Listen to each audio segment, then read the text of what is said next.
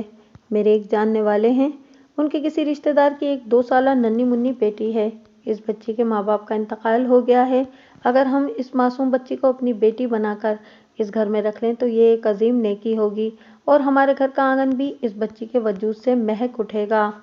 فرزانہ کی موت کے بعد رخسانہ کو اس کی خالہ شبانہ اپنے گھر لے گئی تھی۔ شبانہ رضوان شیخ اور فرزانہ کی شادی کے حوالے سے مکمل واقفیت رکھتی تھی۔ وہ فرزانہ کی چھوٹی بہن تھی۔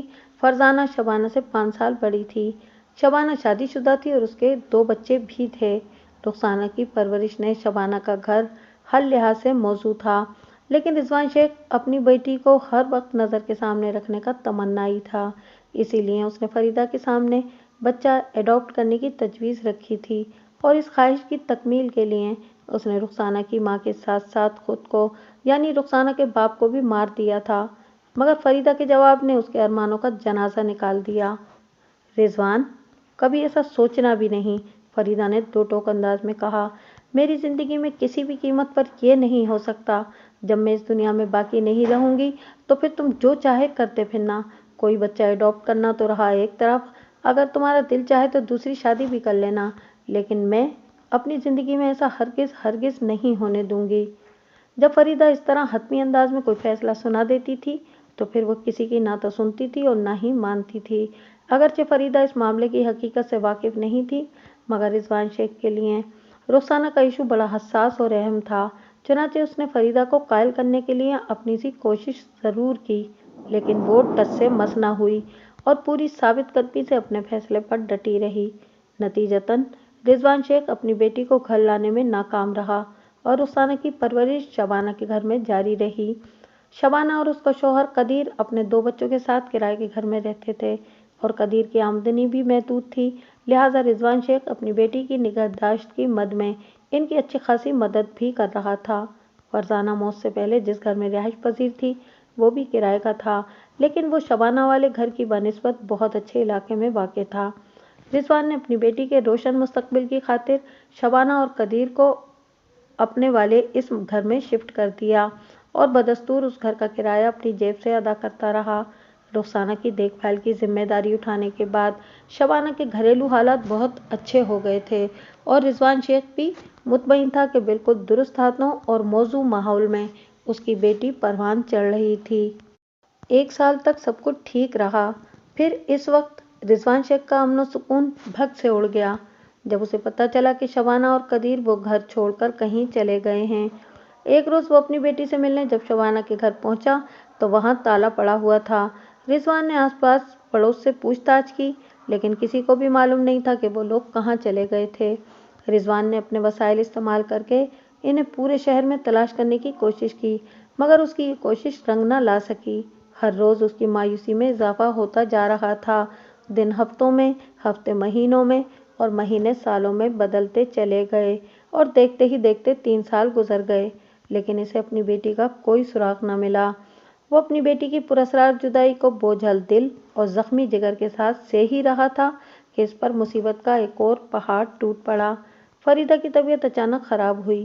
وہ چند روز تک ایک مہنگے پرائیویٹ اسپتال میں زیر علاج رہنے کے بعد ایک رات شیخ صاحب کو داغ مفارقت دے گئی۔